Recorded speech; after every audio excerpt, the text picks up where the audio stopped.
Today you're going to be using the photos that you took earlier while in the school, those symbols and images that really demonstrate and represent the culture of CDNIS itself.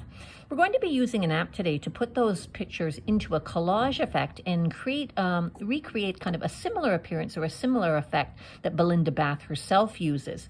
Today we're going to use the app PicEDU. I can see that image down on the bottom toolbar there. If I don't see it, I can obviously quickly search PicEDU, which is also known as PicCollage. So once I open that up, I'm going to find several options. Today I want to choose grid because I very much want rows and columns, and a grid will allow me to do that. When I bring up grids, I see several images of grids, but what you'll notice is none of them are big enough for the amount of photos we have. So what I'm going to do instead is I'm going to choose the number of photos I want to work with. Now, most of yours in the front view that you'll get should be those photos you've just recently taken, but you can notice mine's kind of a mishmash of photos. So I'm just going to choose some different photos and demonstrate kind of how you use it, even though mine aren't the true images you'll be using. So I'm going to start just selecting the photos I want. I would really recommend before you're at this stage, have a look at your photos and decide which ones you actually want to use. Many of you will have more than you can possibly use. So think carefully and edit that first before you go into here. Okay, now I can see here that I've got 10 photos selected, but I need to have more than that. I want that idea of rows and columns. I do want an even number, but it needs to be more. I would say the 12 is the smallest number of photos you could use, but I would say even up to 20 would be a terrific number. So I would say anywhere between 12 and 20 photos in an even collection. So I'm going to actually use 16 is what I'm going to choose. So I'm just going to choose a few more. Okay, and I've got those. Now that I've got them in there, I can bring down that and I can see the different ways it's arranging my photos. The very first image arranges them all equally in rows and columns, and that's exactly how Belinda Bath sets her work up. So I'm going to select on that one, and that's now arranged. Now what I might notice as I come into here is some of the photos aren't the ones I actually want to use. That's no problem. I can always click on a photo and obviously remove it.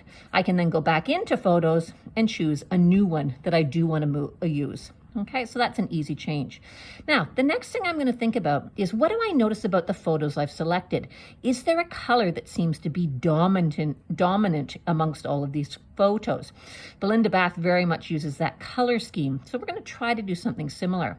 Now, when I look at mine, I'm starting to see little bits of red. I see some blue in lots of them. It's really going to have a variety of choices, and some of yours might be much more obvious. I know, though, that red is appearing in lots, and I think that's a good color for me. So I'm going to go into the background, and I'm going to choose red as my background, which will really bring in that color element. Okay, now, once I've done that, I want to think about have I really created a real perspective and a real feel for the culture of CDNIS? One thing I noticed is there was a few images I wished I'd captured, but I didn't get. So I'm going to go into here and into web search. And if I search CDNIS, I see a few images. Now, not all of these will work, but I'm thinking, the school emblem, for example, might be a great one. So I bring that in. Now, it comes on top because I've already chosen the 16 images. So I'm going to replace and choose, I'd like to get rid of that one and bring the CDNIS one instead. Remember, you can always resize and change the position of that. So make sure you play with that to align it how you want. All right. Anything else? I wish I had a picture of the whole building. So I might go into the web image and go into CDNIS. And let's see, can I find a picture of the school? There's a great one of the school. Be aware not all of these photographs would be good for your collage, but if you're thinking of something in particular, a quick search might find you one that you were unable to capture on your own. So again, I might get rid of this one. Okay, and bring that back in. Now notice sometimes when I bring the photo, it sits on top. So make sure that you play around with it till it goes inside the actual box, and that's when you can start resizing it and keeping that alignment of rows and columns.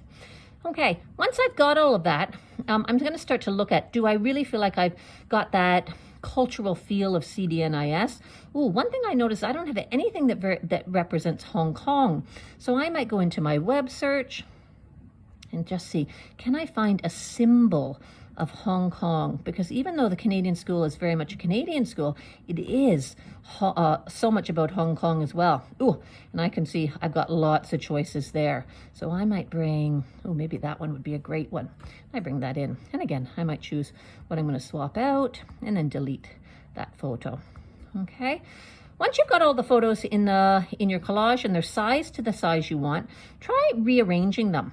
All right. Obviously, the change of position of photos can change the effect of the whole collage. So you want to kind of play around with it to get your images aligned in a way that you feel really kind of brings it to life and really gets that feel for what CDNIS culture is truly like. When you've got all of your images in the position and size you want, obviously click on Done. And then you're going to just save it to your library.